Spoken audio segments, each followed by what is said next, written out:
Hi, this is Monica, and I'm here at Molly Malone's with TimPermanent, and we're here to talk all things music with Tim tonight. He just got off stage and performed. And so Tim, first of all, I want to ask you how it all started, like what moment in life you just decided, I want to do this for a living, I want to make music. Yeah. You know, I was going to school in the summer between like my freshman and sophomore year. I lived with my dad that summer, and my birthday's in the summertime, and I was working and he was making me save my money, so I didn't get any money. And he said, when I give you your money at the end of the summer to go back to school with, what are you going to buy yourself? And I said, I think I'll buy myself a guitar. And he says, well, what do you want for your birthday? And I said, I want a camera. So I never got a camera. My dad bought me a guitar, and I taught myself how to play it in the next few months, and I started writing songs. But honestly, I never ever thought that this would be something I pursued. And I started writing songs almost immediately after I started playing guitar. So that was a long time ago. You play several instruments, right? Like more than just the guitar. I play the guitar. I was trained on the French horn when I was like in grammar school, and the clarinet. And then because I learned to play those brass and woodwind instruments, I can also play like the saxophone, and I've played an oboe, trombone, the piano by ear, but not really well. And yeah, bass guitar, which is like a guitar except it's missing 2 strings. What kind of music did you grow up listening to?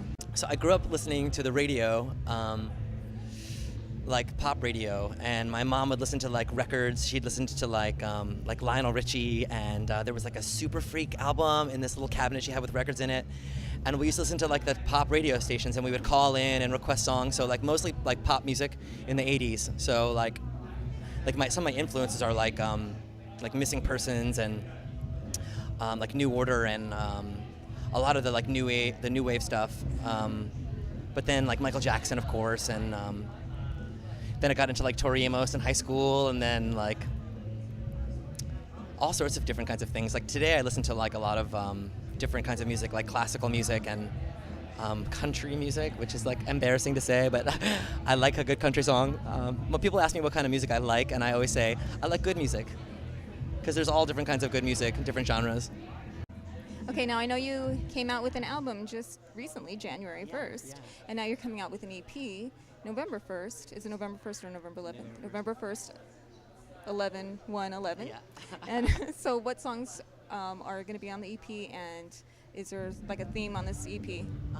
There is not a theme. I think the first EP, which was the one you talked about that came out in January, that's available right now on iTunes, is more like an inspirational kind of theme. Just by nature, just happened that those songs that we chose were inspirational. And this is a little bit more eclectic. There's not really a theme in general, but the new EP, yeah, it's coming out November 1st, and it's called TimPermanent Resident. So the first one was TimPermanent Marker, and this one's called TimPermanent Resident. Okay, well, what's the symbolism behind the name Resident? Like, I put out something in 2008 called TimPermanent Record, so it's like permanent record, and then TimPermanent Marker, which is like a placeholder for the next EP. So TimPermanent Resident is like, for me it means, well, there's an entendre. It means like, I'm not really going anywhere, but like, here I am, like this is me doing my residency, you know, putting out music, you know, getting ready for the next thing. Is there a certain time of day that you're more creative, like in the mornings or at night, or is there like, certain events going on that cause you to write more? Okay. There isn't a particular time of day, and I wish I could like access that time whenever I wanted, but it's like, it's hard to talk about. I've always talked about this, like, there's like an urge, like, oh my God, I have to go to the bathroom. Like, it's that same kind of urge, like, I have no idea what's coming or what's gonna happen, and all of a sudden, like, the best songs come out in like an hour. Like, all of a sudden there's a whole production, like an hour's gone by and I'm done. And other times it's like labor intensive, and I'm like trying to make something from nothing, and it's not as easy. So I think there's not a formula for when is a good time to write, but definitely when I'm inspired, I have no idea when that's gonna happen. So I just sort of like hope that I'm able to get into the studio when that happens. Do you usually come up with the melody first or the lyrics? I usually come up with the melody first. There's like if you could listen to the way I write songs, it's kind of funny because I'll like full on make a production first, like a simple production, and then I'll just sort of sing nonsense into the microphone, and I'll choose what melodies come out that are good, and then it's almost like you don't. Okay, you know how like if you don't know the lyrics to a song on the radio, like you try to figure out what they are and make sense of it, and usually you're like way wrong, but it makes perfect sense to you. So I'll take the nonsense that I was singing and like make sense of the sounds that came out.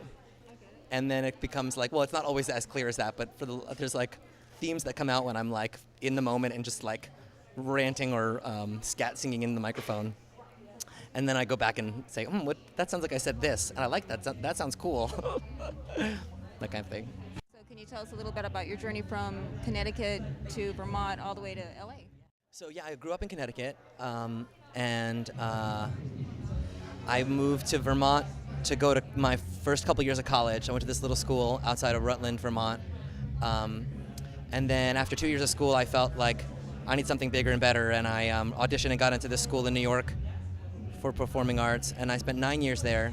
And while I was there, I sort of developed a little career on the side in addition to music that sort of took me to San Francisco eventually to do that. And then I felt trapped in San Francisco, and I knew LA was calling me, so I ended up here.